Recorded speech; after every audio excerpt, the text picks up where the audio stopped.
Hello friends, you're with the Lonesome Gamer, and today I'm playing Europa Universalis, The Price of Power by Eyvind Vatlason, and it's published by Aegir Games.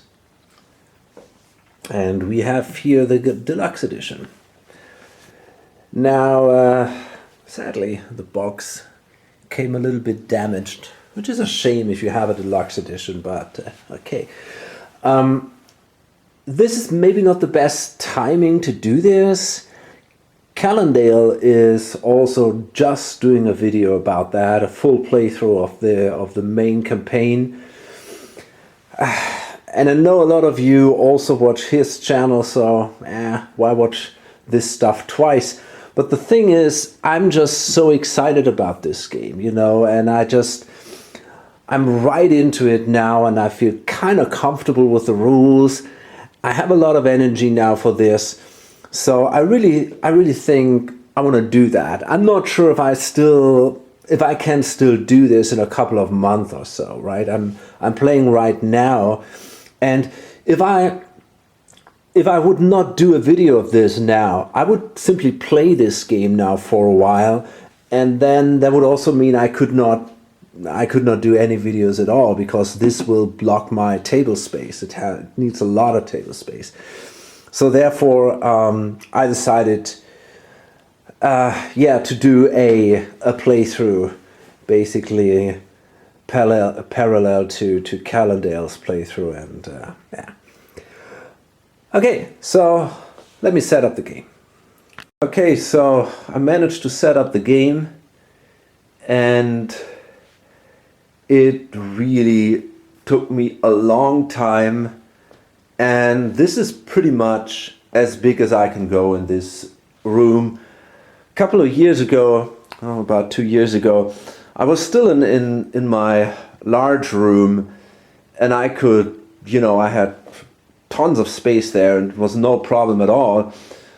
But now I had to bring my gaming area in this fairly small room.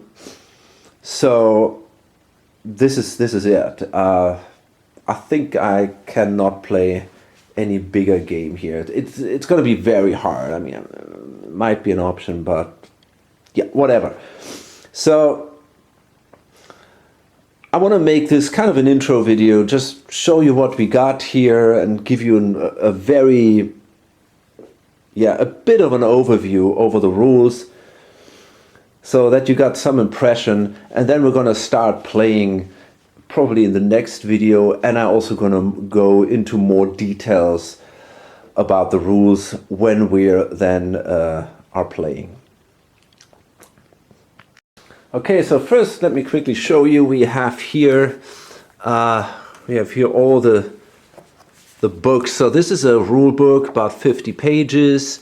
I think it's actually really well written. It has a good index, and the problem is that some of the the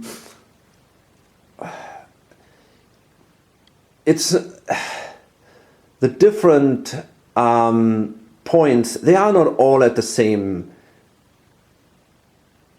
They're kind of scattered throughout the book. You see, for example, the actions. You have an overview over the actions kind of at the beginning, and then every action is also explained in more detail later in the rules. But some things are only explained at the beginning, and then if you go into the detailed things, you might miss some of the things. So it's kind of like that all over the book.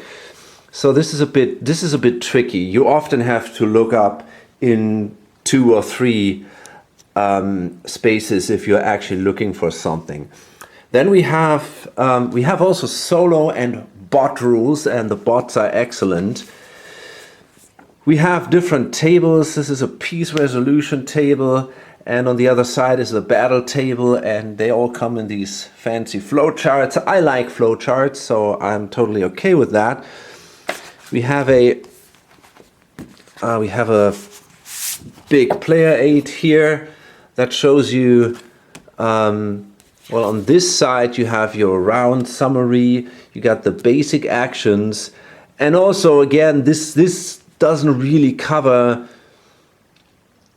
everything, so it just gives you a basic idea, but if you only rely on that, you might miss some important points. And this goes into events, and here we have more detailed rules about warfare, basically. Here we have an overview over the realms and the Western European map and on the distant continents. And on the scenario book 2, I think on the back side is an overview of the Eastern European map. Now, you can get this game as a standard edition or as a deluxe edition, and the main difference is that the deluxe edition adds this Eastern European map. So you can see here, this is kind of the edge of the between East and West here. It adds 2 additional player sets. It adds a 4th H, so you get a lot of new cards. And I think it also adds all these wooden components. And it's pretty crazy because I think you can get the standard edition for 110 or 120 in retail, and you can get the deluxe edition for I think 160. And this is not such a big difference considering that you really get so much more. Okay, then you get 2 scenario books. The second scenario book is only for it contains only the Eastern map scenarios, or let's say that way, all the scenarios that also need the Eastern map. So for example, if you want to play the Grand Campaign, which I'm planning to do, this is in the scenario book 2. You also have these bot charts here for all kinds of different realms, and there are even more in the scenario book 2 then. Okay. Now let's look at the map. Okay, so you can see this map of Europe here, and then here we have the distant continents. We have here America, Africa, India and Arabia, the Far East, and over here we have Northern and Central Asia. Now, as you can see, this is here our kind of area movement, and here on these distant continents you have point-to-point movement.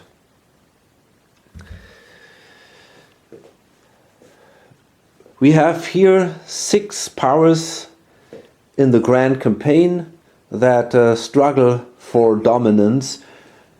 England, France, Castile, Austria, Poland, and Turkey. We have also dynamic player realms that will evolve a little bit, but they are not very aggressive. This is Portugal, the Mamelukes, and Denmark. And yeah, as I mentioned, these are not the bots. They are just triggered by event cards, and basically all they do is, I think they just simply place one additional marker, and they might be a little harder to fight, but they are not really very expansive. It's a shame that there is no 7th player set. I would love to play with Russia, because this part of the map is basically out of play, which kind of sucks. Now, it is possible to play the Grand Campaign with Russia instead of Austria, but because Austria, is holds the throne of the Holy Roman Empire, which comes with some additional rules. I don't want to play without Austria, so I decided to leave Russia aside. Maybe if a player gets eliminated, which is usually not possible in the game, but you know, because I'm playing solo, I will allow that to happen. If it should happen, which is, I don't know how likely it is, then I will bring Russia into play, I guess. Now, in general, I want to say you could come up with your own scenarios. There are rules, hints how to do that, and there are really tons of options here. They give you all kinds of starting instructions and also specific event cards for other powers than the ones that we see here. For example, and also in other scenarios, you use other powers. For example, Venice, the Papal States, you could play as the Mamelukes, as a major power, or the Netherlands, Bavaria, Denmark, Sweden. You know, you can play all these powers, but you are limited basically by the components. That's the only thing. But there are scenarios which kind of focus, for example, here on the Eastern map, and you could play the Northern War, or you can only play, I don't know, in the Mediterranean, or focus on the distant continents, and then, for example, bring Portugal into play as a major power. So there are really tons of options. So the map is divided into areas, and these areas again consists of several provinces. So these are not really cities, they are considered provinces. Well, sometimes it's a city. I mean, Augsburg is simply a city, but it's also considered a province. That's the term that you use for these here. Something that is inside of a given area is adjacent to something inside of the neighboring area. So for example, Genova is considered adjacent to Avignon. And also, this works also across the sea. So if you have a port like Genova, that is considered to be adjacent to Roma, simply because, is that so? No, that's not true. They don't share the same sea zone. But let's see. It's a little tricky. That is one sea zone, the Gulf of Lion. So for example, Genova would be adjacent to Barcelona. We see here, these are towns of the players. And here it gets a bit tricky because the towns are technically on the provinces. They are placed on the provinces. But when you use these markers, they are called towns, although Tyrol is not a town. But when they're not here, it's a province. So it's a bit weird, but okay. So yeah, these are the towns, and there are also larger towns like this one here. This is simply a larger disk. These cubes, when they are on the map, these are influence cubes. And we have units. For example, here we have ships.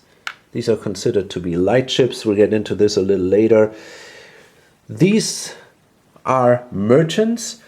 And these things here are trade knots.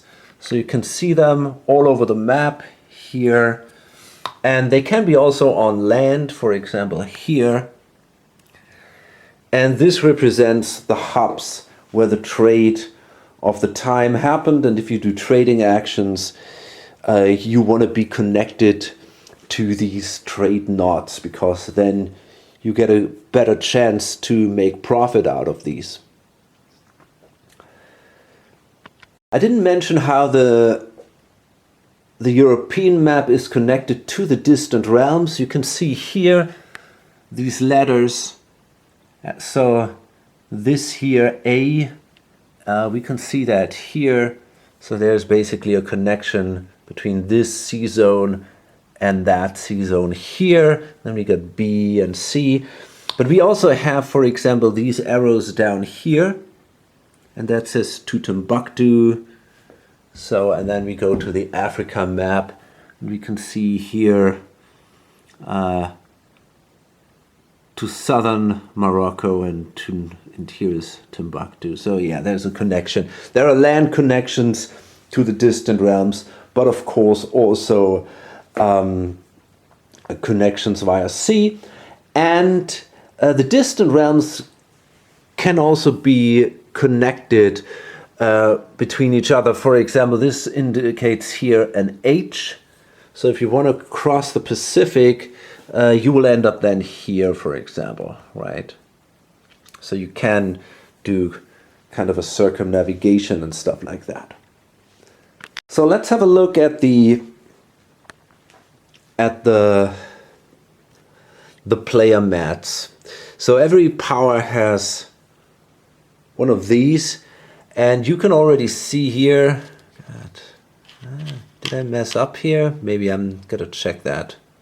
Okay, so you can see here we have the cities here and the large cities down here, and then when you bring a city on the board, it is simply removed from here, and then you can see how much income, that is the upper number, and how much manpower the realm receives from the city and from the large city. And when you add this up, you come to a base tax value and to a manpower value.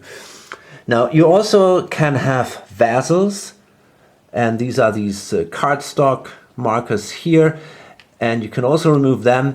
The first one also adds immediately additional income and manpower, but later there are 2 tokens then, from then on. So then a single vassal doesn't add as much. You always have to vassalize basically 2 provinces to get an increase in tax and manpower. Now the manpower determines how many units you are allowed to control, and it is checked at the end of the turn. So when you have an increase in manpower at the end of the turn, you will get additional units into your manpower reserve, which is this thing here. And when you have a decrease, you can keep it until the end of the turn, and then the units are removed, if I understand that right. If you take losses in battle, then the units go to exhausted, and you cannot hire them from here. But there are options to refresh them, and they will also, some of them will automatically refresh at the end of the turn, and then they go back here into available. If you hire units, you have to pay a cost in ducats, and then you can either bring them on the board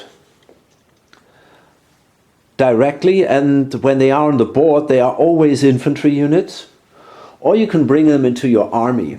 And you can see here, the Spaniards have 1 army, which is also on the board. Each army is represented by a lovely miniature. And here you can hire your units and then place them in one of these slots. And you can then hire also cavalry and artillery. But you need specific technology to hire artillery, so you don't have that at the start of the game. But of course you can also simply hire infantry.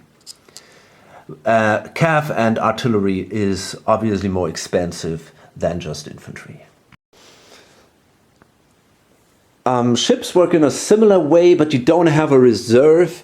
You simply can build ships depending on how many ports you have. There's specific rules for that. And you have these ship miniatures, and there's also just like these, there's just one type of miniature. And when it's on the board, it's always a light ship. So you can see here, these are light ships, right? And They can be either placed upright, like these, or they can be placed in these slots here. These are trade protection slots, and they help you then when you trade an adjacent trade node, like here Genoa, for example. So these are the light ships when they are on the board, but you also, just like with the infantry, and you can also build other ships. You can build the ships into a fleet, and there you can also build then heavy ships and galleys. And we have also a fleet miniature. Every country has one, but only one. You have 3 armies, but only 1 fleet. And the Turks actually have already a fleet here on the board. The others do not. Now, one thing, the galleys, they can only operate in the Mediterranean, in the Black Sea, and in the Baltics. Now here, that's the treasury, and I managed to get these beautiful metal coins specifically for the game. They don't come with the core game, but they are really awesome. And all the players start with 15 metal coins, so I have to place them there. And yeah, you need that for all kinds of things. Here we have stability that can go down to -3, can go up to +3, gives you certain, well, advantages and disadvantages. And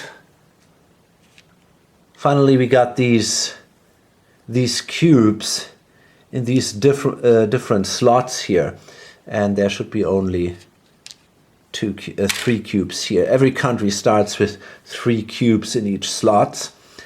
And basically, here these are action cubes. So whenever you want to do something, you have to pay at least 1 of these cubes. And often you also have to pay money in addition, but you have to pay, I think with one exception, you always have to pay a cube. And the actions you can take are either administrative actions or diplomatic actions or military actions. And then you have to spend a cube of the specific type. So green, blue is diplomacy, and red is military. We have these cards here, and these are action cards. And at the I think usually at the end of the at the start of the round, players can draw from these decks up to 3 cards usually. At the beginning of the game they will draw up to 6 cards, and these cards give you additional actions, and during battle they can give you an additional bonus. You also need to pay cubes when you want to play these cards, but as I said, they give you actions that you usually do not have. What else do we have? Well, we have trade cards here that you use for trade, obviously. Here we have a status mat that shows the papal curia. We have different cardinals sitting here, and it is shown which country controls the different cardinals. And right now every Catholic country controls 1 cardinal. We have here the imperial authority, and that can also go down or up depending on the actions of the emperor. And yeah, and it gives you advantages. It gives the emperor advantages the higher it is. And here you also simply get advantages if you control the papal curia. The player on the now, okay, let's slow down a bit. So if you control more cardinals than everybody else, you are the uncontested controller of the papal curia, which is great. if there's a tie, then the player who controls the leftmost cardinal controls the papal curia. So right now that would be Castile. And that also gives you already a lot of advantages, but you even get more advantages if you are the uncontested controller. Okay, so how can you actually win this game? Well, the goal is to score points. We have a point track over here, our point markers, and there's a scoring at the very end of the game, and I haven't done that yet, so I don't really know how that works. I guess you get points for the different towns and for the vassals and all that. I think you get pretty much points for everything that you have on the map. Maybe not the influence and the units, but I don't even know that. So actually, let's look that up. Okay, so you can see it here. You get points equal to the current tax income, which basically means the cities and the towns that you have on the board. Points per core province, points per royal marriage, 2 points per alliance, points equal to the number of Catholic players for being papal controller, points equal to the imperial authority for the emperor, points equal to twice the current stability. If you have occupied towns, you got to subtract points. And if you have debt in the treasury, you also have to subtract points. Okay, so that's that. But this is probably not your main part of the points. You will score a larger amount of points during the game itself, and you do that. Well, first by completing missions, and you can see every realm has these missions here, and we have a whole deck of them. There's more here. You always pick 2 of them at the start of a round, and the green missions are basically your starting missions. So you pick 2 of the 3. And then when you fulfill them, you can unlock additional missions. So for example, here, this shows when you fulfilled mission 1A, then you can start to attempt this one here. And you can see here, these are the victory points that you would gain for fulfilling these missions. So there is actually a rule that says when you're an experienced player, you can play without these mission cards, but they kind of help you to, because they will give you something to do, right? They will give you a challenge, and you can, if you follow them, it kind of takes some historic path, I guess. So yeah. It's a bit like a campaign, basically, where you have these goals, and that can be. I think that's a pretty good idea to use them. Another way to score points is by basically developing technologies or ideas, and we can see these here. Not these 4, but only these 9, and so there are also administrative ideas, there are diplomatic ideas and military ideas, and it costs you 5 cubes to develop these. And this is kind of a race. So the first player who develops these gets 2 points, and that's not true. Everybody who develops the first 3 players get each 2 points.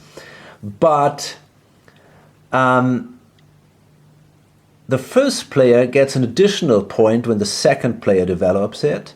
And then the first and the second player both get an additional point when a third player invents this idea. So you want to be first, then you can make points out of these.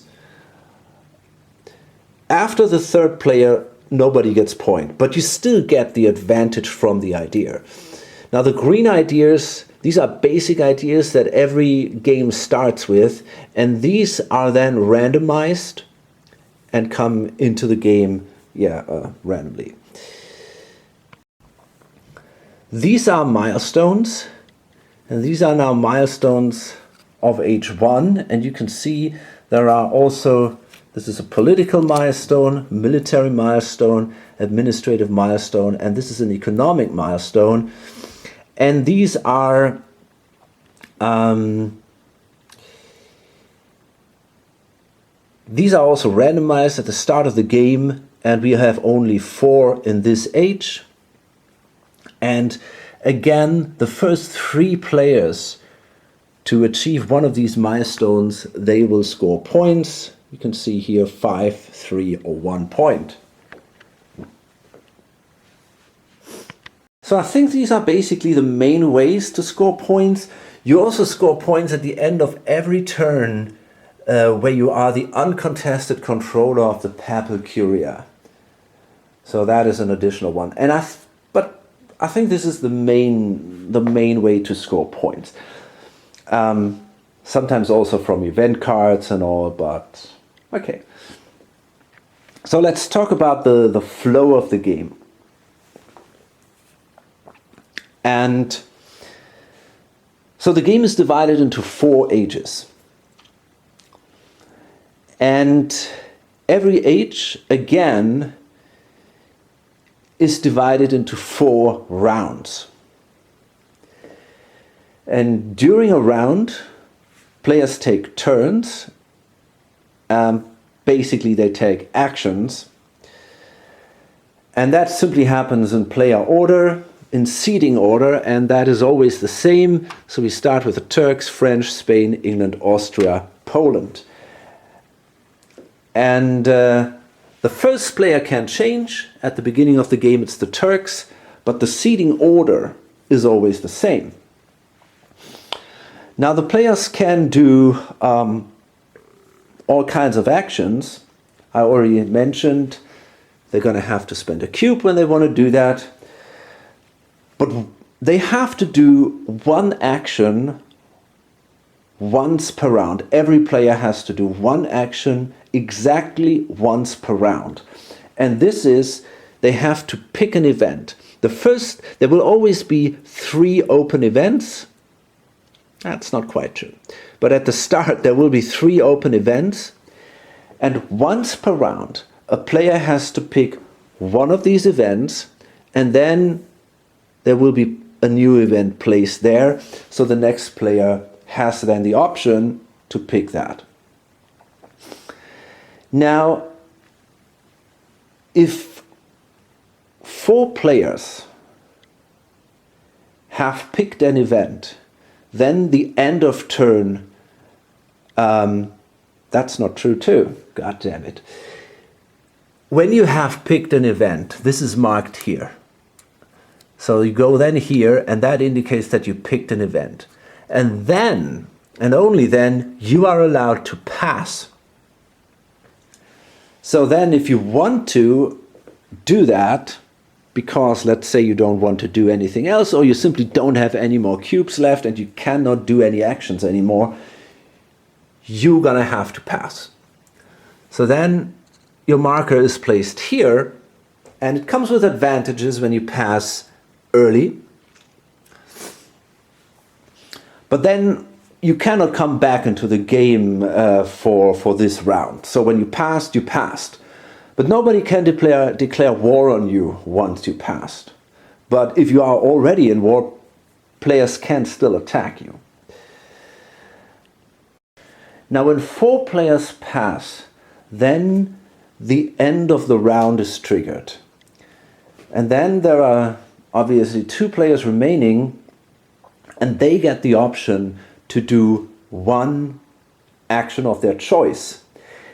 And then if they have not done the event yet, then they have to pick the event. So again, every player eventually has to pick an event.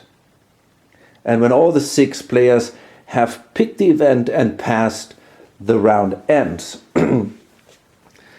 And then there is some procedural stuff going on, and then we go into the next round.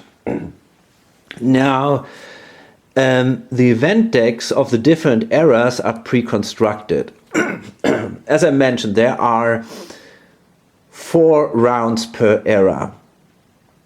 And it is kind of written in the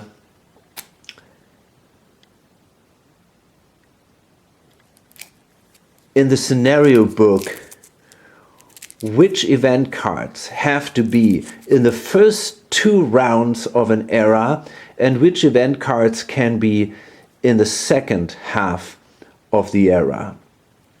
So this is the second half, this is the first half. However, the rulebook also says that there are some cards that could be swapped. So I did that randomly, so I don't really know, at least for some cards, when they will show up. But the big historical events, the important ones, they are predetermined, but it's still not quite clear when exactly they will show up in the first half or in the second half of the era. That is something we don't know. So we have now 14 cards in the first half of the era, which means there are 7 cards per round. 6 cards going to be picked by the players, and the last card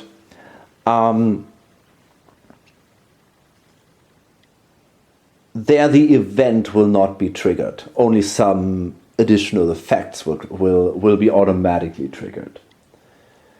And yeah. So I don't know. I think this is pretty much it for now. I don't want to, as I said, I don't want to go into too much details. I could talk about combat. You got all these dice here. This is for the exploration here. Oh, there's actually one more thing that I definitely want to mention, and this is I want to use, as I said, we have 6 powers, and I want to play with 2 bots. So I'm only going to play with 4 players, and I'm going to play with 2 bots. But I want to shake things up a little more.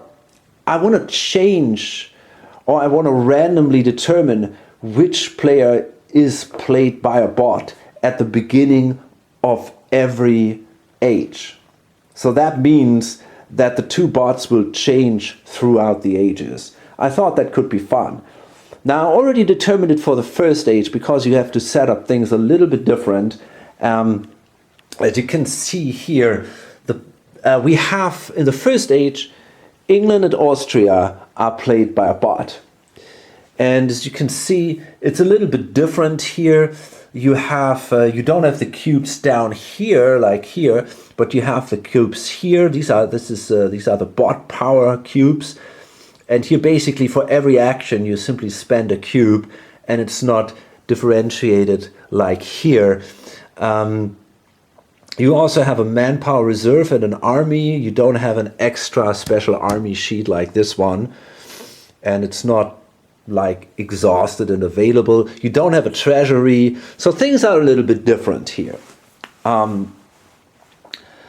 But the basic behavior of what the bots do is very similar to human behavior. It's not totally abstracted like in other games. It is very, very similar. They try to achieve the same goals. They try to, they try to do military acts, and they try to achieve diplomatic relations, ideas. They want to do exploration. It's very, very similar. I think that's super cool. They do not use cards, however, although they will pick an event, but they do not use these action cards, but they will actually, the bots will actually kind of artificially discard them. So that's also kind of interesting because the discard pile is something important, and they kind of simulate that too. And they also don't follow specific missions. But every bot has a, as I already shown, that has a specific targeting order, and they also have the bot deck is a little different. You remove specific cards depending on what bot you are playing. So for example, the Austrians don't have the ambition to go to America or something like that. So that's, but it's, I think it's really, the bots are really interesting. So we got these two bot decks here that we're going to play with. And again, here you also have the option to play with more. You can order 3 additional bot decks. So you could play the game with up to 5 bots. So you could play, for example, a campaign completely with only a single player, and all the rest is controlled by bots. And I think that could actually work perfectly fine. The bots are really good. Okay, so yeah, I think I'm gonna leave it here. I'm gonna load this up now. Hope you get a good idea of how the game works. Just you know, some basic overview at least. And yeah, I'm eager to start this. I don't know if I can really go through the whole campaign. I want to. But, you know, if for some reason I cannot pull it off, well, then we'll just stop at some point. But at least it's my goal to play it. Okay, so hope to see you then on the next video or on lonesomegamer.com. Bye.